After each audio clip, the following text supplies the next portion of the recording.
Kerala Congress Mani group തൃശങ്കുവിൽ. ഇപ്പോൾ LDFിൻ്റെ ഭാഗമായി നിൽക്കുന്ന മാണി കോൺഗ്രസ് കയ്യാലപ്പുറത്ത് തേങ്ങയോ ഒരു ചെറുകാറ്റ് കിട്ടാൻ കാത്തിരിക്കുകയാണ് വലതിലേക്ക് ഉരുണ്ട് വീഴാൻ. കൂടെ തന്നെ RJDയുമുണ്ട്.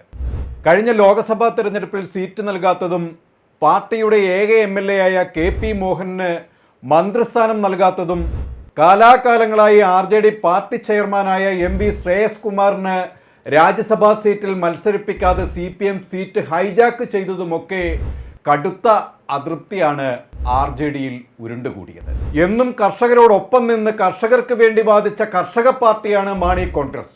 അതുകൊണ്ട് തന്നെ സർക്കാരിന്റെ വനം ഭേദഗതി നിയമം നടപ്പിലാക്കാൻ LDF സർക്കാർ നടത്തിയ നീക്കം മാണി കോൺഗ്രസിന് ഒരിക്കലും അംഗീകരിക്കാൻ കഴിയുന്നതല്ല. കർഷക പാർട്ടിയായ മാണി കോൺഗ്രസിന്റെ അടിവേര് തോണ്ടുന്ന നിയമമാണ് ഇതെന്ന് മാണി കോൺഗ്രസിന്റെ വിലയിരുത്തൽ. തങ്ങൾ വനനിയമത്തിന് എതിരാണ് എന്ന് മുഖ്യമന്ത്രിയെയും ഇടത് നേതാക്കളെയും അറിയിച്ചിരുന്നു. അതിനെ തുടർന്ന് വനം മന്ത്രി AK ശശീന്ദ്രൻ ജോസ് കെ മാണിയെ പരിഹസിക്കുകയും ചെയ്തു. ഒരുതരം ചിറ്റമ്മ നയത്തോടെ മാണി ഗ്രൂപ്പിനെ കാണുന്ന LDF സർക്കാരിനെ തീണ്ടാപ്പാട് അകലെയാണ് ഇപ്പോൾ മാണി കോൺഗ്രസും ജോസ് കെ മാണിയും നിർത്തിയിരിക്കുന്നത്. സർക്കാർ ഈ വനനിയമത്തിൽ ഉറച്ചു നിൽക്കുകയാണെങ്കിൽ മാണി ഗ്രൂപ്പ് ശക്തമായ ഒരു തീരുമാനത്തിലേക്ക് നീങ്ങും എന്നത് CPMനും അറിയാം. ഇപ്പോൾ ഭരണവിരുദ്ധ വികാരം കൊണ്ട് ഒരു ഭയം CPMൽ നിഴലിക്കുന്ന സാഹചര്യത്തിൽ മാണി കോൺഗ്രസിനെ തൽക്കാലം പിണക്കണ്ട എന്ന തീരുമാനത്തിലാണ് വനം ഭേദഗതി നിയമം തൽക്കാലത്തേക്ക് നടപ്പിലാക്കേണ്ട എന്ന തീരുമാനത്തിൽ LDF എത്തിയത്. ഇതിനോടൊപ്പം നിൽക്കുന്നത് കൊണ്ട് തങ്ങളുടെ പ്രഭാവം വേണ്ടത്ര പ്രകടിപ്പിക്കാൻ കഴിയാതെ വരുന്നതും മാണി കോൺഗ്രസിലെ ചില നേതാക്കളെ അസ്വസ്ഥരാക്കുന്നുണ്ട്. വരുന്ന തിരഞ്ഞെടുപ്പിൽ റോഷി അഗസ്റ്റിന് ഒരു വൻ പരാജയം ഇടുക്കിയിൽ മണക്കുന്നുണ്ട്. ഈ സാഹചര്യത്തിലാണ് തങ്ങളുടെ നിലനിൽപ്പിന് അത്യന്താപേക്ഷിതമായിട്ടുള്ള ഒരു മാറ്റം മാണി കോൺഗ്രസിൽ ചർച്ച ചെയ്യുന്നത്. കോൺഗ്രസിലാവട്ടെ നേതൃമാറ്റത്തിലൂടെ ഊർജം ഉൾക്കൊണ്ട് ഒരു പുതിയ ഉയർത്തെഴുന്നേൽപ്പിന് തയ്യാറെടുക്കുകയാണ്. KPCC അധ്യക്ഷനായി സണ്ണി ജോസഫും യുവ വർക്കിംഗ് പ്രസിഡന്റുമാരായി ഷാഫി പറമ്പിലിനെയും PC വിഷ്ണുനാഥിന്റെയും അനിൽകുമാറിന്റെയും വരവോടെ UDF ഭാഗമായി ഉണ്ടായിരുന്ന ഇപ്പോൾ LDFന്റെ ഭാഗമായി മാറിയ കക്ഷികളെയൊക്കെ തിരികെ കൊണ്ടുവരാനുള്ള പ്രയത്നത്തിലാണ്. ഇതിനായിട്ടുള്ള പുതിയ കരുനീക്കങ്ങൾ ആരംഭിച്ചിട്ടുമുണ്ട്. UDF കൺവീനർ അടൂർ പ്രകാശ് അതിനായുള്ള നീക്കങ്ങൾ ഇപ്പോൾ തന്നെ ആരംഭിച്ചു കഴിഞ്ഞു. അതിൽ ഏറ്റവും മുൻതൂക്കം കൊടുക്കുന്നത് കേരള കോൺഗ്രസ് മാണി ഗ്രൂപ്പിന് തന്നെയാണ്. ഇടതു മുന്നണിയിൽ അതൃപ്തിയിൽ കഴിയുന്ന NCP UDFൽ അലിയാൻ വെമ്പൽ പൂണ്ടിരിക്കുന്നു എന്നാണ് ഇപ്പോൾ അറിയാൻ കഴിയുന്നത്.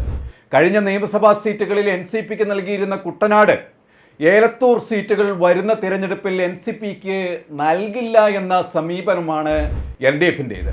ശശീന്ദ്രൻ ഏലത്തൂരിൽ നിന്നും ഇനിയും മത്സരിച്ചാൽ വലിയ പരാജയം നേരിടുമെന്ന വിലയിരുത്തലാണ് CPM കോഴിക്കോട് ജില്ലാ കമ്മിറ്റിക്കുള്ളത്.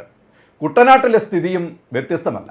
തോമസ് കെ തോമസ് കുട്ടനാട്ടിൽ ഒരു കാരണവശാലും വിജയിക്കില്ല എന്നാണ് ആലപ്പുഴ CPM നേതൃത്വം ഉറപ്പിക്കുന്നത്. കഴിഞ്ഞ CPM ജില്ലാ സമ്മേളനങ്ങളിലും കുട്ടനാട് MLA തോമസ് കെ തോമസിനെതിരെ വ്യാപകമായ പ്രതിഷേധങ്ങൾ ഉയർന്നു വന്നിരുന്നു. LDFൽ നിന്നാൽ NCP അനുഭവിക്കുന്ന ഈ അവഗണന തുടരും എന്നതുകൊണ്ട് UDFിലേക്ക് വന്നാൽ വേണ്ട പരിഗണന ലഭിക്കും എന്നതുകൊണ്ടും ആണ് NCP UDFിലേക്ക് ചായാൻ ഇപ്പോൾ മുതിരുന്നത്. പക്ഷേ NCPയെ UDFിന്റെ ഭാഗമാക്കാൻ താല്പര്യമില്ലെന്നാണ് കോൺഗ്രസിന്റെയും UDFിന്റെയും തീരുമാനം. അതിന് കോൺഗ്രസിന് വ്യക്തമായ കാരണങ്ങളുമുണ്ട്. നിലവിൽ NCPയുടെ പ്രധാന നേതാക്കളായ PC ചാക്കോയും ലതിക സുഭാഷും കോൺഗ്രസ് വിട്ട് NCPയുടെ ഭാഗമായവരാണ്. ഇവർക്ക് കഴിഞ്ഞ തിരഞ്ഞെടുപ്പിൽ സീറ്റ് കിട്ടിയില്ല എന്ന കൊതിക്കുറവ് പറഞ്ഞാണ് മുന്നണി വിട്ട് എതിർചേരിയിൽ ചേക്കേറിയത്. UDF മുന്നണിയിൽ വേണ്ടുന്ന അംഗീകാരം കിട്ടിയില്ല എന്ന വാദമുയർത്തി പാർട്ടി വിട്ട ഇവരെ എത്തരത്തിൽ ഇനി വിശ്വസിക്കുമെന്നാണ് UDFിനകത്ത് പ്രധാന കക്ഷികളുടെ ചോദ്യങ്ങൾ ഉയരുന്നത്. NCPയുടെ കൂടെ കൂടിയില്ലെങ്കിലും UDFന് നഷ്ടമൊന്നും ഉണ്ടാവില്ല എന്നാണ് UDFിന്റെ വിലയിരുത്തൽ.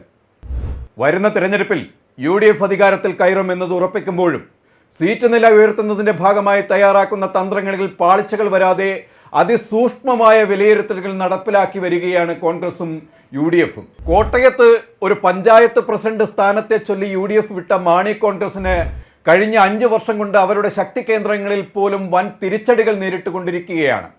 ഇതിനേക്കാൾ പരിതാപകരമാണ് പാർട്ടി ചെയർമാനായ ജോസ് കെ മാണിയുടെ സ്ഥിതി. ഉള്ള രാജ്യസഭാ MP സ്ഥാനം പോലും അവസാനിക്കാനിരിക്കെ അദ്ദേഹത്തിൻ്റെ രാഷ്ട്രീയ ഭാവി തീർത്തും തുലാസിൽ തന്നെയാണ്. ഇനി വരുന്ന ഒഴിവുകളിൽ മാണി കോൺഗ്രസിന്റെ ആവശ്യങ്ങൾ CPM ഒരു കാരണവശാലും അംഗീകരിക്കാൻ സാധ്യതയില്ല. ഇങ്ങനെയിരിക്കെയാണ് സ്വന്തം MLA-മാരിൽ നിന്ന് എന്ത് വിട്ടുവീഴ്ചകൾ ചെയ്താലും UDF-ലേക്ക് മടങ്ങണമെന്ന ശക്തമായ ആവശ്യം വന്നിരിക്കുന്നത്. സ്വന്തം പിതാവിനെ ഇത്രയധികം ആക്ഷേപിക്കുകയും അധിക്ഷേപിക്കുകയും ചെയ്തിട്ടുള്ള CPIM-ന്റെയും LDF-ന്റെയും കൂടെ ചേരുന്നതിൻ്റെ അനൗചിത്യം പലപ്പോഴും ചൂണ്ടിക്കാട്ടിയിട്ടുള്ളതാണ്. ഇന്ന് അതെല്ലാം സത്യമായി തെളിഞ്ഞിരിക്കുകയാണ്. അതുകൊണ്ട് തന്നെ മാണി കോൺഗ്രസ് എന്ത് തീരുമാനമെടുക്കുമെന്നുള്ളത് രാഷ്ട്രീയ കേരളം ഇപ്പോൾ ഉറ്റുനോക്കുകയാണ്. തദ്ദേശ സ്വയംഭരണ തെരഞ്ഞെടുപ്പ് അടുത്തിരിക്കെ പാർട്ടി അനുഭവിക്കുന്ന ബുദ്ധിമുട്ട് സമയക്കുറവ് തന്നെയാണ്. സ്വന്തം നിലനിൽപ്പ് തന്നെ ചോദ്യം ചെയ്യുന്ന ഈ അവസരത്തിൽ മാണി കോൺഗ്രസിനും LDF-നും വരും ദിനങ്ങൾ നിർണായകമായിരിക്കും. 2026 കോൺഗ്രസ് അധികാരത്തിലേറുകയും സർക്കാർ രൂപീകരിക്കുകയും ചെയ്യുമ്പോൾ എങ്ങുമെത്താതെ മാണി കോൺഗ്രസ് തൃശങ്കുവിൽ നിൽക്കുമെന്നത് പരമാർത്ഥമാവുമ്പോൾ ഈ പാർട്ടിയുടെ ഭാവി ഇനി എന്താവുമെന്നാണ് കേരളം നോക്കിക്കാണുന്നത്. കൂടുതൽ വാർത്തകൾക്കും വിശേഷങ്ങൾക്കും ഞങ്ങളുടെ channel like, share and subscribe ചെയ്യുക. കൂടാതെ സബ്സ്ക്രൈബ് ബട്ടണിലെ ബെൽ ഐക്കൺ എനേബിൾ ചെയ്യാനും മറക്കരുത്.